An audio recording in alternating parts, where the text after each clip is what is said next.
North Korea के तानाशाह Kim Jong और उनका देश हरदम रूस के साथ रहा है और इसका भी एक उदाहरण रूस यूक्रेन युद्ध में भी दिख रहा है।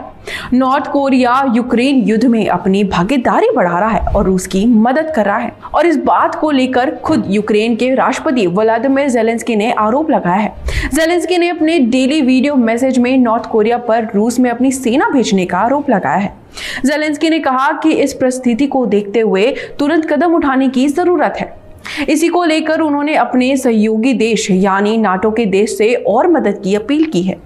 उन्होंने आगे कहा कि यूक्रेन के लिए लंबी दूरी वाली मिसाइल अब और जरूरी हो गई है क्योंकि नॉर्थ कोरिया के आने के बाद खतरा और बढ़ गया है। बता दें कि ज़ेलेंस्की का यह आरोप रूस और नॉर्थ कोरिया के बीच बढ़ते दोस्ती के बीच आया है और ये बात भी हम जानते हैं कि रूसी राष्ट्रपति व्लादिमीर पुतिन ने जून में ही नॉर्थ कोरिया का दौरा किया था। अब सवाल ये है कि क्या ये केवल एक विचारधारा की वजह से है या कुछ और भी है जो इन दोनों देशों के बीच की बॉन्डिंग को बढ़ा रहा है। रूस और नॉर्थ कोरिया के बीच संबंधों की जड़ें शीत युद्ध के समय पनपी थी जब तब के सोवियत यूनियन ने नॉर्थ कोरिया को आजादी दिलाने में मदद की थी।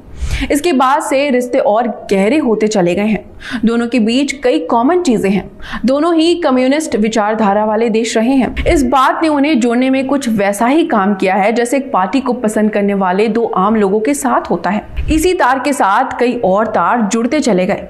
दुनिया तब दो पार्ट में बट चुकी थी। एक तरफ था अमेरिका और दूसरी तरफ था रूस। बाकी देश भी अपने अपने पाले चुन रहे थे। अमेरिका जहां कैपिटलिज्म की बात कर रहा था वहीं रूस कम्युनिज्म की।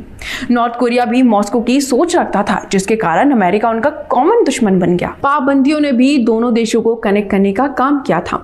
अमेरिका ने रूस और नॉर्थ कोरिया दोनों पर कई प्रतिबंध लगा रखे हैं जिसके पीछे सुरक्षा और मानवाधिकार के जैसे कारण दिए गए हैं। इसमें ज्यादातर आर्थिक बैन है।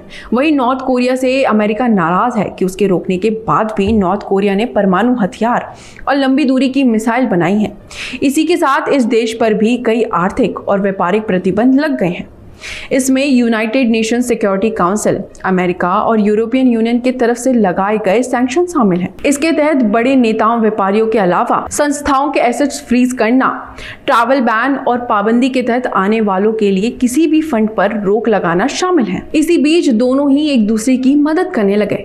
इधर सोवियत संघ में कुछ बदलाव हो रहा था। 90 की शुरुआत में कई हिस्सों में टुकड़ों के बाद वहां के लीडर्स ने माना कि उन्हें आर्थिक और राजनीतिक स्ट्रक्चर में बदलाव की जरूरत है। इसके साथ ही रूलिंग कम्युनिस्ट पार्टी टूट गई और कम्युनिज्म की धुन भी हल्की पड़ती चली गई है। लेकिन रूस और नॉर्थ कोरिया का रिश्ता बन रहा है। दोनों के बीच सैन्य, व्यापारिक और राजनीतिक तमाम समझौते बने हुए हैं।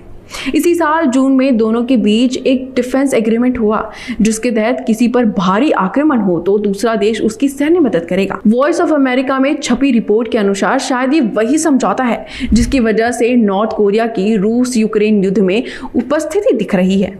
इस वीडियो पर आपकी क्या राय है हमें कमेंट सेक्शन में जरूर बताइए और सब्सक्राइब कीजिए न्यूज कनेक्ट। देश दुनिया की हर बड़ी खबर देखिए हर घंटे नई खबर के साथ सिर्फ आपके अपने चैनल न्यूज कनेक्ट पर।